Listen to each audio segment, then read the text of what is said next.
Well, hello. I am Matt Williamson. This podcast is brought to you by Live Casino. You know what time it is? It's time for football and time to jump into the action at FanDuel Sportsbook and lounge at Live Casino. Bet on your favorite teams at our self-service kiosks and sit back and watch the players duke it out on the field on our massive 40-foot video wall. Bet, watch, and win at Live Casino Pittsburgh, Route 30 at the Westmoreland Mall. Gambling problem? Call 1-800-GAMBLER. I am recording this at 11:24 p.m. on New Year's Day, maybe 5 minutes after the kickoff, after that ended. I mean, what a game. I mean, so much to take away from it. This is going to be quick so I can get it to you quick. I'm really looking forward to tomorrow's pod when I dig in even more. So I'm going to do a pretty normal approach here. Things I thought about before the game. How much 22 personnel was Baltimore going to use in this one?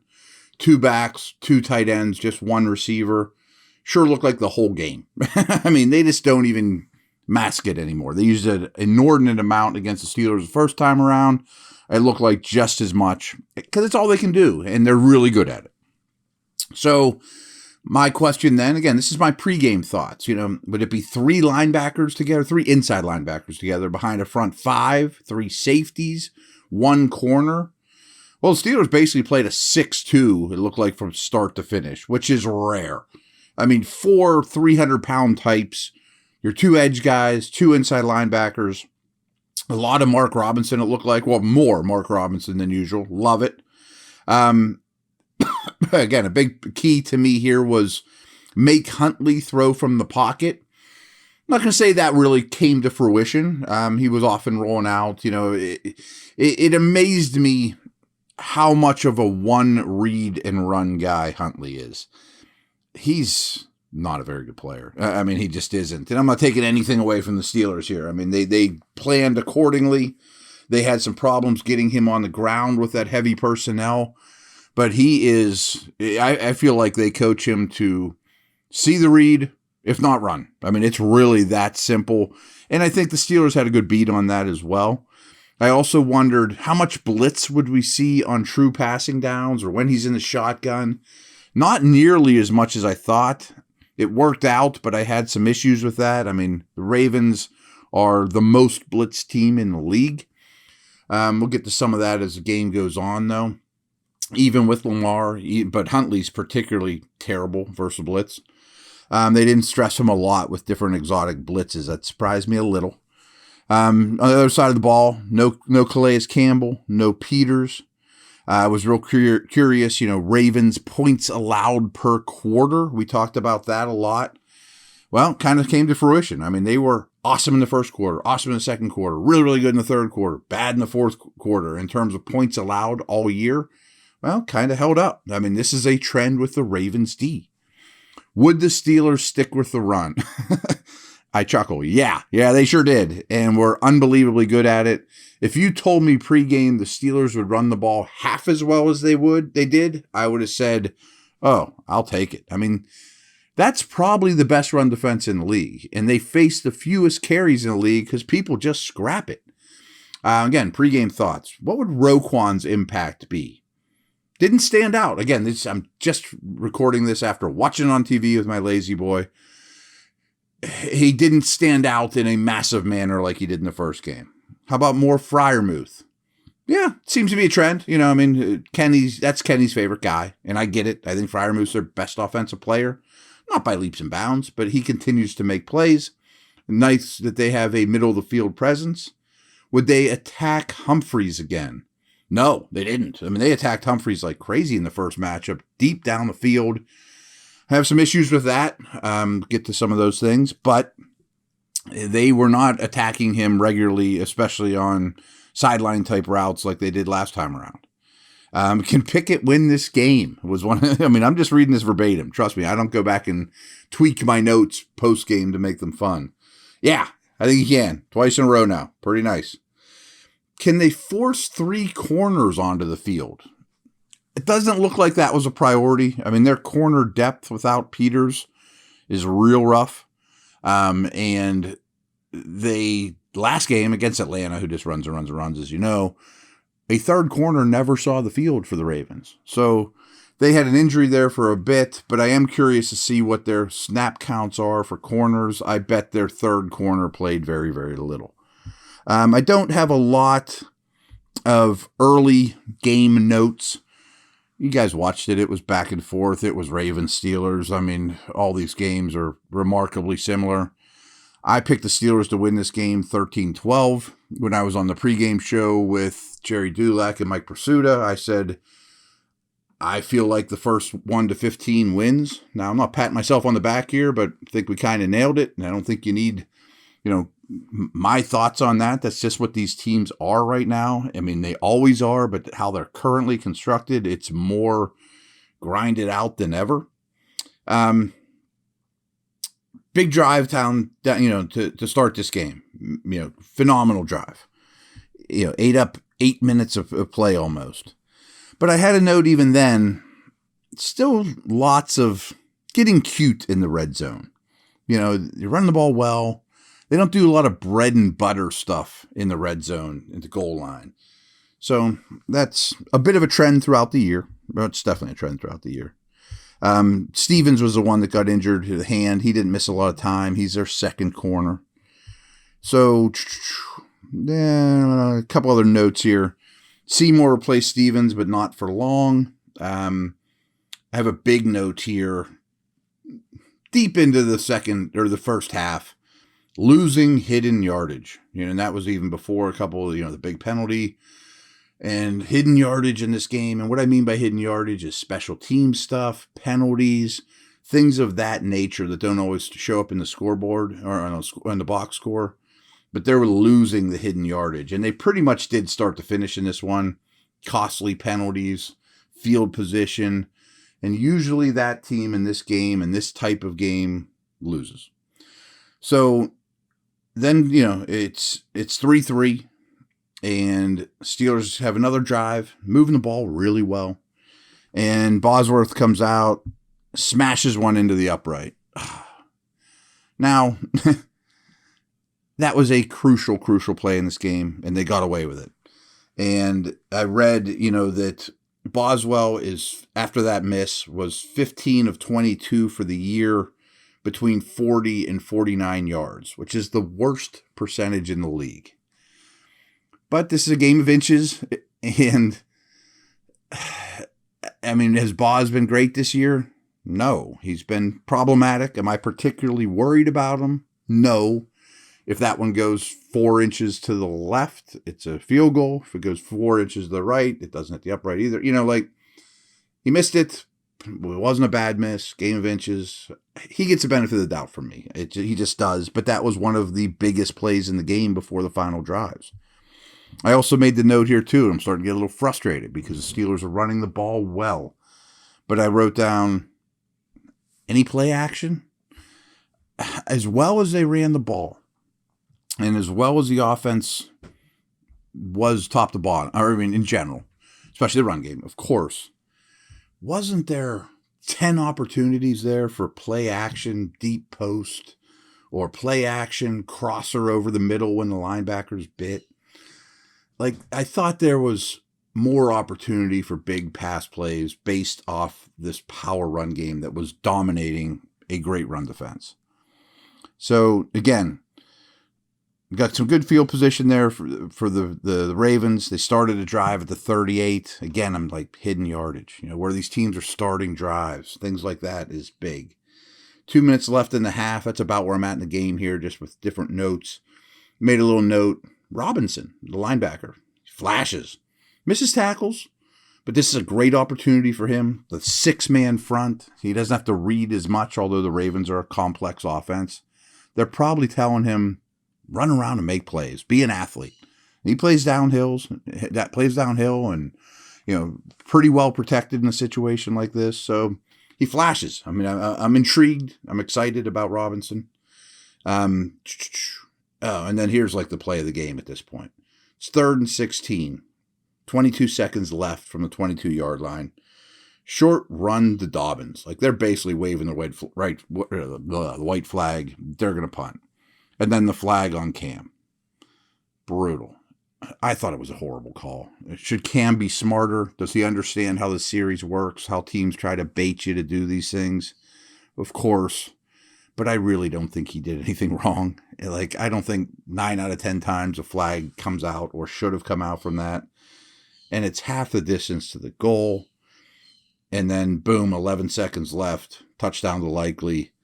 I just wrote down, that's some BS. I mean, it just is. That's a 4-point penalty in a game that you know is going to get decided by a field goal. You know, so yes, am I being a homer on that one? Probably. Am I a little emotional right now, right after the game? Certainly. But I thought that was garbage and, unexcusable, to be honest with you. So as we do, this is what things look like at the half. Pickett's 5 for 10 for 42 yards. Huntley's 7 for 9 for 41 yards, but he does have that late touchdown. Andrews is 3 for 22, and I wrote that down because, wow, he only has 3 for 22. It looks like he's open all day. And that proved to be true as the game went along. Steelers had 107 rushing yards compared to 88 for Baltimore at the half. Dobbins had 10 for 65. Looks better and better every week. Steelers had 8 first downs. Ravens had 11. But the Steelers had the ball for 16:41 compared to 13:19 for the Ravens. Yards per play, basically even, 4.7 to 4.6. Penalties, only 1 for 5 for the Ravens, which was huge in a game like this. Steelers 4 for 23, but one of them was utterly crucial. No turnovers in the half, but you know me, I count missed field goals as a turnover. So Boz's clank off the upright, I'm going to call that a turnover. And as I told you before, Steelers are basically running a 6-2. You don't see defenses running a 6-2. That only leaves 3 guys on the back end, corners and safeties and off the ball people. It's crazy. But that's what they were doing. I mean, that's what they countered that big 22 offensive personnel. Early in the game, early in the half, Baltimore gets the ball. It's 3rd and 7. My note just is, hits Andrews. Shocker. Andrews is back. Andrews is a problem. And that's, to me, part of the issue with playing the 6-2 is you can't double him. Didn't end up killing you in the end, but he's a really good player. And Huntley looks his way often as that first read, as I mentioned. Then he runs. And that's how their offense is designed. You know that. But there is no perfect defense, and that's what you have to give up in order to play that 6-2. So again, 2nd and 25. Huge conversion to Andrews. Beats Bush. Again, you're going to get some single on their best receiver.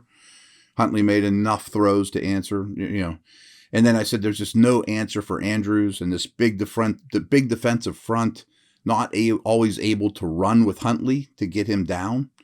There was a Minka scare there, but he quickly came back. That was great. I had a feeling the cart was going to come out for him.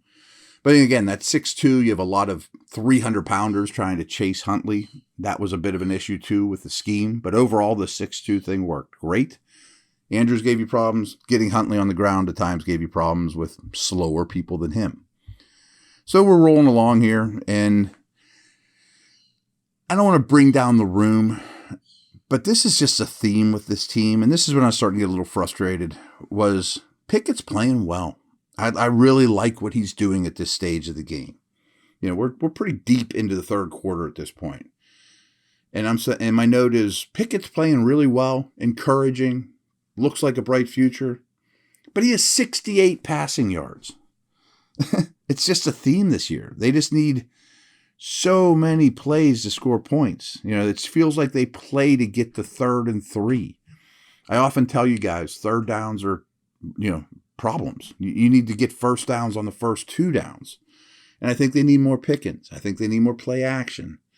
But again, my tone at this stage of the game was, man, everything's so hard. They don't scheme things up to make Pickett's life easier. And it's doubly true in the red zone.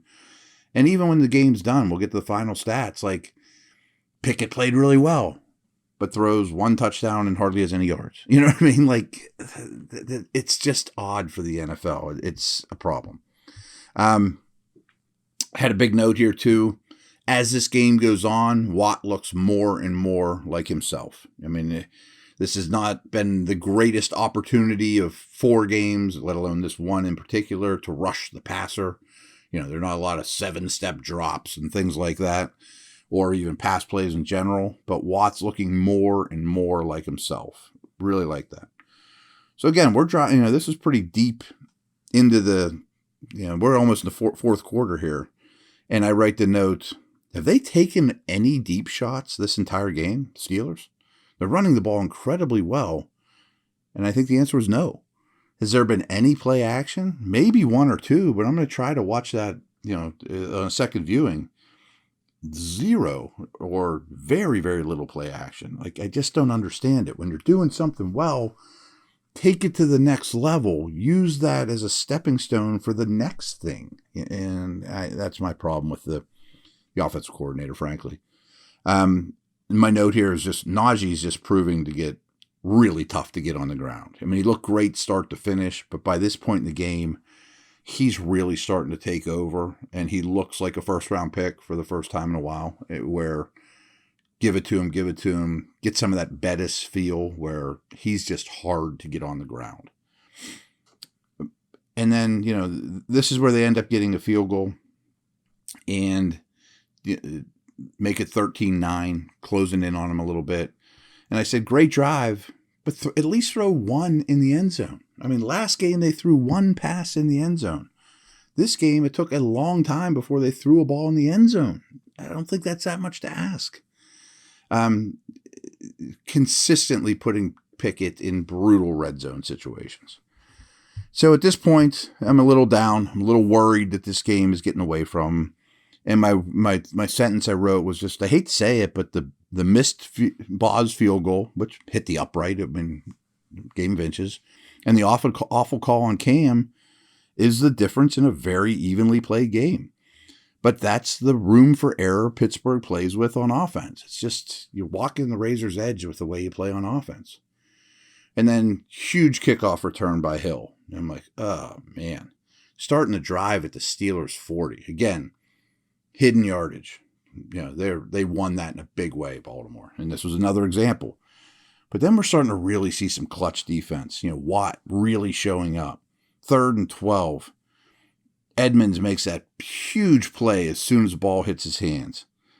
Basically, Edmonds saves 3 points there, which could be the difference in the game. As big a play as the Bosbus field goal when it's all said and done. So at this point, they showed a graphic about really great numbers by both Steeler running backs. And they didn't run Kenny much, by the way, which I think was by design. And also it's more of a physical aspect with the other two, of course. But really great numbers before and after contact. Then they take a deep shot. The go route to Deontay down the left sideline. Didn't get the second foot in. That guy's been snake bitten so close on 100 plays this year. But I like they finally took a deep shot. It feels like that was their first one. And we're kind of rolling along here, and it's late in the game. And my point at this, right now was, they're down at this point, and they need a touchdown, as you know, which they got, of course.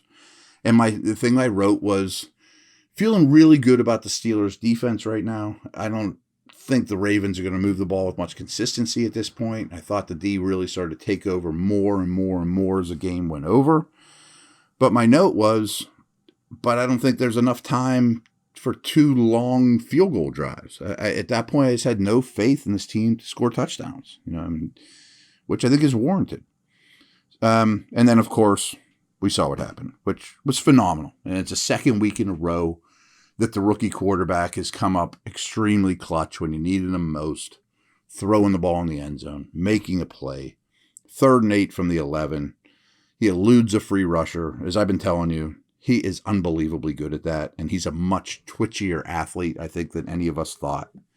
Eludes a free rusher, hits Harris, which made me think, how many times have I been telling you guys, Harris, with that big catching radius, is a weapon in the passing game. You can throw that high ball, and he plucks it with those long arms and big hands.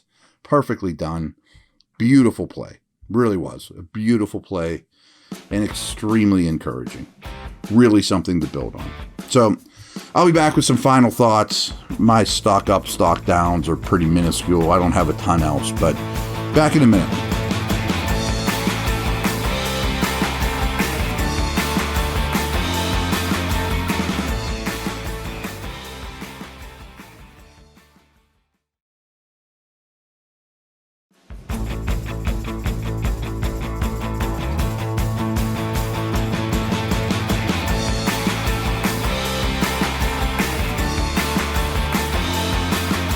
So here are the final stats.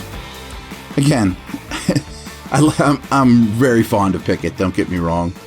And he played extremely well. But in the end, the box score just doesn't look like you want it to. I mean, it's 15 for 27 for 168 yards, 1 touchdown, no interceptions. In a winning effort, I'm not blaming him even. It's just everything's so hard. And it's like this all year. Like when he plays really well, he doesn't even put up numbers. You know what I mean? Like that to me is just kind of the proof of how tough things are for the offense schematically. Huntley ends up 14 for 21 for 130, very, very little.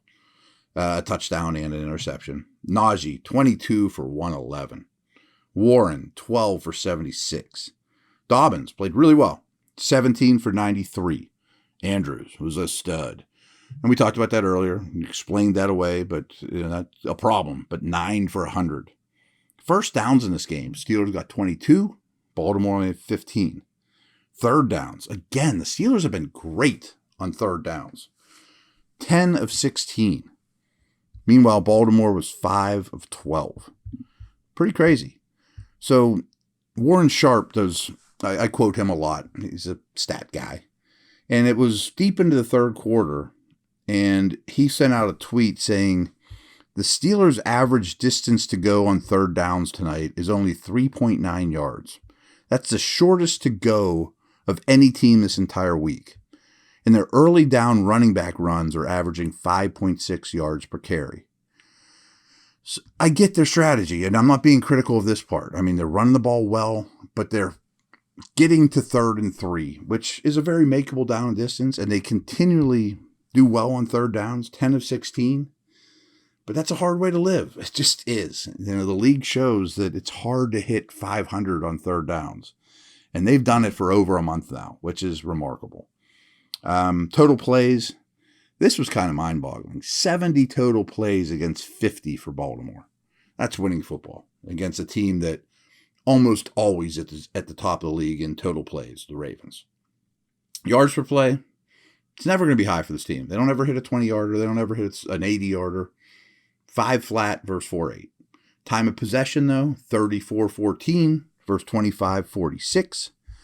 I don't have any stock downs. Maybe I will tomorrow when I watch the tape again. Maybe one of the guards or nose tackles or whatever had a rougher day than I realized. Maybe. Up has to be Kenny Pickett. I mean, he's getting, as I've told you, baby stepping forward time and time again. That's what you want from a rookie. I don't want a roller coaster. I don't want 3 steps forward, 5 steps back. I'm liking these little baby steps forward. And now he's doing it at end of game and making plays when they need him to most against quality opponents. Stock up to the run game. I mean, you guys listen to me for that. I mean, and both running backs, they ran hard. I thought it was both their running backs' best game of the year. And I think it was Najee's best game as a pro. I mean, the touchdown was great, but he took over and ran with attitude. I mentioned Jerome a little bit in that way. They're not the same style, but just getting him on the ground and the competitiveness was tremendous. I thought Sims had a nice contribution here as well overall as a spot player. The O-line was great, and I'm not being critical of Kenny, but one of the things he still needs to work on is unnecessary movement within a clean pocket, and that's a rookie thing. Again, he's phenomenal at eluding free rushers, but if he would be a little calmer within the pocket, pressure wouldn't look as bad as it really is. And I'm comparing him to Brady, stupid, but I just want you to picture how Brady would have handled some of those pockets. Would probably just be sitting there with almost flat-footed patting the ball, where Kenny's moving and juking and jiving when you don't have to. But again, these are things he needs to work on. But the O-line was awesome in the run game and probably better in protection than you guys might have thought, because Kenny makes it look like there's more things going on than there are. Second half defense, clutch defense, these are all thumbs up stuff. That's been problems for this team over the last few years. Not at all in this game. Mentioned Watt, mentioned Robinson. Good game by Harvin again. maybe there's some consistency there to build off of. Again, remember this time of year, not the weather was bad, but he really fell apart down the stretch last year when the weather started to hit in. Physicality. I thought they were the more physical team. In the first matchup, I thought the Ravens were the more physical team. 9 out of 10 times in Ravens-Steelers, the more physical team wins. And you got to give Tomlin credit. I mean, big picture, understanding from start to finish this year what he has to do with the checkers he has to win and getting better and better and better and peaking near the end of the year, keeping this team competitive, keeping them relevant in January. None of us quite saw this coming, to even have a reasonable shot. Maybe it's a long shot, but a reasonable shot to go to the postseason. Did you guys think this, 8 weeks ago? Of course you didn't. Nobody did. Couple little tiny notes, and there'll be a lot more of these tomorrow. I liked seeing Minka and Cam kind of jawing at each other on the sidelines after Cam's, quote, dumb penalty, which I see both sides. They both had I just like that there's two big-time leaders and competitors, and no one's, I can't stand up to Cam. He's too scary. Well, Minka will get right in his face too. Like when Cam's gone, they're in good hands with Minka is my point. They lost the field position game badly. I've talked about that a few times. And I think you guys need to realize, and I think I mentioned this earlier in the pod, that might have been the best run defense in the entire league they faced tonight. Calais Campbell wasn't in there. Still, I mean, yeah, he's a really good player, but that's not a big enough reason to get gashed like that, basically start to finish. That was a great rushing performance by your Steelers. I mean, again, that was not so many of these times in the second half of the season. Yeah, but the opponent wasn't very good. This opponent was as good as it gets in run defense, and they knew what was coming, and they couldn't do a thing about it. They were helpless. And last thing, folks, this is why you don't tank. Think about the thoughts around this team when things were going bad and everyone's talking about, are they going to get Jalen Carter with the 3rd overall pick? They should lose. Beating these teams isn't really helping them. Yeah, it is. It's helping your rookie quarterback, which is the most important thing. It helps the organization from start to finish. I kind of laugh at the standard is the standard, but there's some truth to that, that this is what we do, and that starts with ownership, and it reflects greatly with Tomlin. So that's the organization you guys root for, and trust me, I think that's where you want to be. I don't think you want to be one of these teams that, we'll pull our quarterback and lose our last couple games, and maybe we'll get 5 picks better in the draft, but we just send this brutal message to the entire locker room and everyone associated with the team. Losing's never good. That's a wrap, folks. I'm sure tomorrow's will be even more detailed, but we covered quite a bit. Quite a game. Over and out.